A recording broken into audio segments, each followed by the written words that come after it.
Hello everyone. Today we are going to discuss essentials of effective communication. Last sessions में हम communication की definition, importance and process को हम समझ चुके हैं।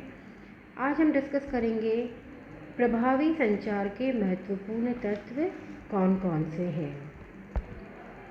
देखिए, व्यवसाय में संचार प्रक्रिया एक महत्वपूर्ण भूमिका निभाती है। व्यावसायिक क्रियाएं जो होती हैं वो संचार के माध्यम से ही पूरी की जा सकती हैं। इसीलिए व्यावसायिक संचार का प्रभावी होना बहुत ही आवश्यक है। ये जो कम्युनिकेशन होता है ये एक टू वे प्रोसेस होता है, ठीक है। इसमें बिजनेस के अंदर एवरी डे बहुत सारे डिसीजंस लिए जाते हैं और जो कि कर्मचारियों प्रबंधकों के बीच एक रिलेशनशिप बनाने के लिए बहुत ही आवश्यक होते हैं।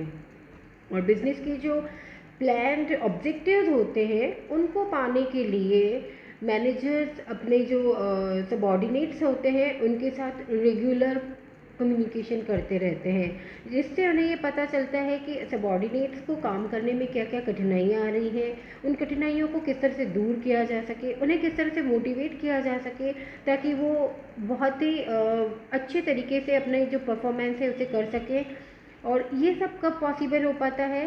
जब कम्युनिकेशन इफ़ेक्टिव होता है, तभी ये सारे क्रियाएं जो हैं वो की जा सकती हैं। तो बिज़नेस के अंदर कम्युनिकेशन का इफ़ेक्टिव होना बहुत इम्पॉर्टेंट है। और इस इफ़ेक्टिव कम्युनिकेशन के लिए क्या क्या महत्वपूर्ण तत्व हैं उन्हें हम डिस्कस करेंगे यहाँ पर। क्या क्या चीज़ें, क्या क्या असेंशियल तत्व कम्युनिकेशन को इफ़ेक्टिव बनाने के लिए होने चाहिए। देखिए, इसमें पहला point, to choose the right words. To choose the right words यानी जब भी कम्युनिकेशन किया जाता है, जो सेंडर है उसे अपनी थॉट्स को, अपनी इमोशंस को या अपनी जो इन्फॉर्मेशन है उसको सामने वाले तक पहुंचाने के लिए जो भी लैंग्वेज वह यूज़ करता है उससे ध्यान रखना चाहिए कि उसकी जो वर्ड्स हैं, उसकी जो लैंग्वेज है वो एकदम उपयुक्त हो, ताकि जो रिसीवर है उसे सही चीज़ का, उसे सही मीनिंग में वो चीज़, वो बात, वो इन्फॉर्मेशन उसके पास तक पहुंच सके, ठीक है। The next one is proper pronunciation. देखिए, ये भी अगेन एक इम्पॉर्टेंट फैक्टर है जब कम्युनिकेशन ऑरल होता है, यानी जब मौखिक रूप से अपना संदेश दिया जाता है, तब इस कंडीशन में जो प्रेषक है, जो सेंडर है, उसे अपने शब्दों का, अपने वाक्यों का सही से प्रोनाउंसिएशन करना चाहिए। जो ग्रामेटिकल रूल्स हैं या जो लोकल लैंग्वेज है उसको उसे फॉलो करना चाहिए। The next one is conviction in message, यानी जो आप कह रहे हैं उसमें आपको एक दृढ़ विश्वास होना चाहिए।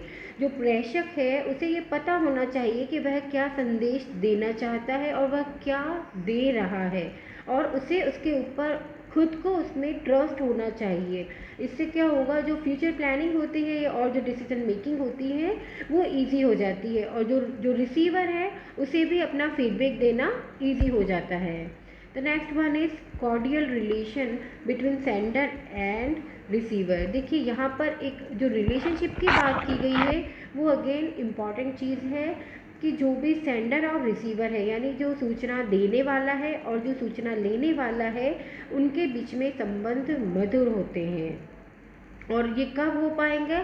जब उसे उचित तरीके से मैसेज देने वाला उचित तरीके से मैसेज देगा, और उसे जो लेने वाला है, रिसीवर है, वो भी उसे सही तरीके से समझता है, तभी उस मैसेज का सही मीनिंग सामने वाले तक पहुंचता है। तो इफ़ेक्टिव कम्युनिकेशन के लिए उन दोनों के बीच में रिलेशनशिप मधुर, कॉर्डियल होना चाहिए। ओके।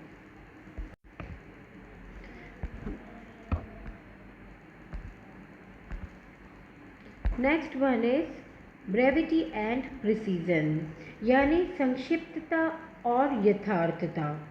ये दोनों चीज़ें, देखिए कई बार क्या होता है, जो ओरल बातचीत होती है, मौखिक रूप से जो बातचीत होती है, तो उसमें जब कम्युनिकेशन होता है तो उसे बहुत लंबा खींचना नहीं चाहिए कि भाई जो आपकी मूल बात है वही रह जाए, ठीक है। और जो श्रोता है, जो रिसीवर है, वो एक उबाऊपन के कारण उस मौखिक संदेश को अच्छे से नहीं समझ पाए, तो ऐसा नहीं होना चाहिए। जो मैसेज है वो संक्षिप्त और बिल्कुल यथार्थ होना चाहिए।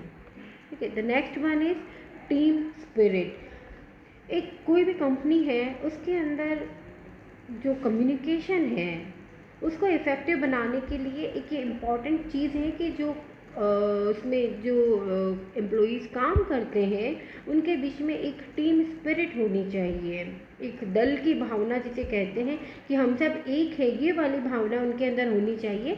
तभी वो निश्चित जो परिणाम चाहते हैं, जो रिजल्ट्स जो वो चाहते हैं, वो उन्हें मिल पाएंगे। Next one is lesser the management level. देखिए ऑर्गेनाइजेशन स्ट्रक्चर हम पढ़ चुके हैं और इसमें हमने देखा था कि हायर अथॉरिटी से लेकर लोअर जो एम्प्लॉइज़ रहते हैं उनके बीच में बहुत सारे लेवल्स होते हैं, जिनमें अलग अलग मैनेजर्स, असिस्टेंट मैनेजर्स या जनरल मैनेजर्स, इस तरह के लेवल्स होते हैं। तो जब भी हम चाहते हैं कि हमारा कम्युनिकेशन इफ़ेक्टिव हो, तो सबसे इम्पॉर्टेंट चीज़ है कि जो मैनेजमेंट की जो ये लेवल्स बनाए जाते हैं उनकी संख्या कम कर दी जाए, क्योंकि जितना लंबा ये जो चेन होगा उतना ही जो कम्युनिकेशन है उसकी इफ़ेक्टिवनेस कम होती जाएगी। Okay. The next one is logical sequence. जो एक सेंडर है वो बहुत अच्छे से सोच समझकर अपने मैसेज को करे और एक उसके पास कोई लॉजिक है कि वो किस उद्देश्य से उस मैसेज को सामने वाले तक पहुंचाना चाह रहा है, तभी उसका जो मैसेज है या जो कम्युनिकेशन है तभी वो इफ़ेक्टिव बन पाएगा। The next one is avoiding similar phrases. देखिए हमने कई बार मूवीज़ में भी देखा होगा कि कुछ ऐसे किरदार होते हैं जो एक पर्टिकुलर डायलॉग को हर समय पर, हर थोड़ी थोड़ी देर में वो उस डायलॉग को रिपीट करते रहते हैं। देखिए कैजुअल लैंग्वेज में इट्स ओके, बट जब भी फॉर्मल लैंग्वेज की बात होती है या जब भी फॉर्मल एटमॉस्फेयर में कम्युनिकेशन की बात होती है, तो इस तरह के जो घिसे पिटे मुहावरे होते हैं, शब्द होते हैं या एक पर्टिकुलर स्टेटमेंट होता है, उन चीज़ों का प्रयोग नहीं करना चाहिए। Okay. The next one is natural voice. प्राकृतिक वाणी होनी चाहिए, यानी जब भी कम्युनिकेशन होता है, और मूलतः ये बात ओरल कम्युनिकेशन में लागू होती है कि जो सेंडर है उसे अपनी बात बहुत ही साधारण तरीके से, बहुत ही प्रसन्न मुद्रा में और स्पष्ट तरीके से अपनी बात को कहना चाहिए, उसमें किसी तरह का बनावटीपन नहीं होना चाहिए। And the last one is 7 C's। देखिए 7 C का एक फॉर्मूला है जो उसमें 7 फैक्टर्स बताए गए हैं फ्रांसिस जे बर्जिन ने। तो उन चीज़ों को, उन 7 C's के जो कॉन्सेप्ट है उसको भी प्रॉपर फॉलो करना चाहिए यदि हम चाहते हैं कि हमारा जो कम्युनिकेशन है वो इफ़ेक्टिव बने। तो ये 7 C's क्या है, आइए देखते हैं। ये 7 C's है कंप्लीटनेस, सबसे पहला है इसमें। इनको 7 C's इसलिए कहा गया है क्योंकि ये जो 7 ऑल जो ये फैक्टर्स हैं इन सब की स्टार्टिंग C वर्ड से होती हैं। ओके। इसमें पहला है कंप्लीटनेस, यानी जब भी कोई संदेश दिया जाता है, कोई मैसेज दिया जाता है, तो वह पूर्ण होना चाहिए। पूर्ण यानी उसमें किसी चीज़ का, कोई चीज़ उस मैसेज से छूटनी नहीं चाहिए। जो सामने वाले ने इन्फॉर्मेशन मांगी है या हम जो अपनी तरफ से कोई इन्फॉर्मेशन उन्हें देना चाहते हैं, तो उसमें सभी आवश्यक सूचनाएं होनी चाहिए। देखिए ये जो सभी आवश्यक सूचनाएं हैं इसमें 5W का कॉन्सेप्ट लागू होता है। 5W यानी हु, यानी सूचना किसको देनी है, व्हेन, कब देनी है, वेयर, कहाँ देनी है, व्हाट, क्या इन्फॉर्मेशन उन्हें देनी है, एंड वाई, उन्हें इन्फॉर्मेशन क्यों देनी है। इन चीज़ों का आंसर होना चाहिए, तभी उसे पूरा कंप्लीटनेस, उस संदेश को पूर्णता युक्त माना जाता है। ठीक है। नेक्स्ट वन इज कंसाइसनेस, यानी संक्षिप्तता। संक्षिप्तता यानी उचित शब्दों का चयन हो, उचित, बिना उसमें वो शब्दों के जाल में न खो जाए, जो रिसीवर है वो उन शब्दों के जाल में न खो जाए, और सेंडर ऐसी भाषा का प्रयोग करे जिसे इजीली एनकोड किया जा सके, इजीली समझा जा सके, इजीली उसकी व्याख्या की जा सके, और वह अनावश्यक बातें उसके अंदर शामिल न हो, अनावश्यक तथ्य उसमें न हो, तब हम उसे कहेंगे संक्षिप्तता। ठीक है। The next one is consideration. Consideration यानी विचारणीयता। हमें हमेशा उसमें बिजनेस कम्युनिकेशन के लिए इस बात का ध्यान रखना चाहिए कि इसमें मैं, या तुम, इस तरह की भावना वाले मैसेज नहीं होने चाहिए। इसके बजाय इसमें वी, यू, इस तरह की भावना वाले शब्दों का प्रयोग किया जाना चाहिए। जैसे नॉर्मली हम कई बार एग्जाम्पल्स जो एडवर्टीज़मेंट है उनमें भी देखते हैं कि जो प्रोड्यूसर है या जो मैन्युफैक्चरर है वो इस तरह से इस चीज़ को बताते हैं कि we value our customer. Okay, तो इसमें वी पर फोकस किया गया है और वी यानी हम एज ए यूनिट की बात करते हैं।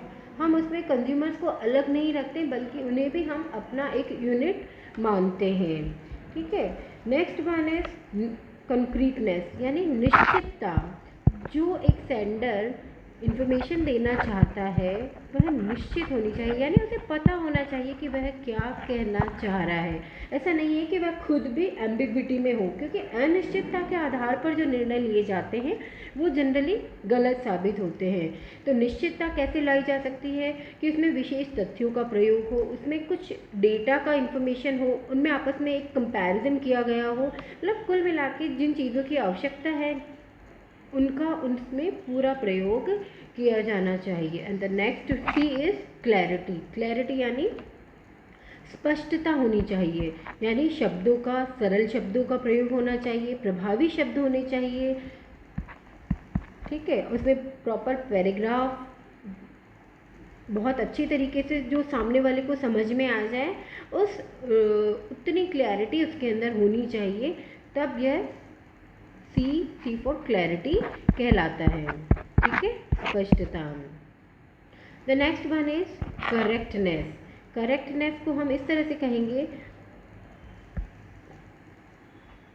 करेक्टनेस यानी बिल्कुल शुद्धता, जिस सही भाषा का प्रयोग होना चाहिए, किस समय पर, और जो व्यवहारिक भाषा है सही तथ्यों पर आधारित होनी चाहिए। कोई भी मैसेज में यदि अगर गलत चीज़, गलत तथ्यों का समावेश किया जाता है तो वह अपनी प्रभावशीलता वैसे ही खो देता है। इसलिए हमेशा इस बात का ध्यान रखा जाना चाहिए कि जो भी मैसेज दिया जाए वो करेक्ट हो, शुद्ध हो, सही भाषा हो, डेटा सही हो। ठीक है, and the last C is courtesy. Courtesy stands for शिष्टता। हमेशा जो हम बात करते हैं कि वाणी में मधुरता होनी चाहिए, नम्रता होनी चाहिए, केवल ऐसा ही नहीं कि आप प्लीज़ और थैंक यू का ही यूज़ कर रहे हैं, इससे आपका कर्टसी नहीं शो होती है, बल्कि हमें अपने कंज्यूमर्स को, अपने एम्प्लॉयज़ को, या हम जिस भी स्टेक होल्डर के साथ अगर कम्युनिकेट करते हैं तो एक शिष्टता, एक सामान्य शिष्टाचार का फॉलो किया जाना चाहिए। ठीक है, तो ये हो गए हमारे 7 C's। ओके, और इसी के साथ हमारा जो ये आज का सेशन है वो यहीं पर ख़त्म होता है। Thank you.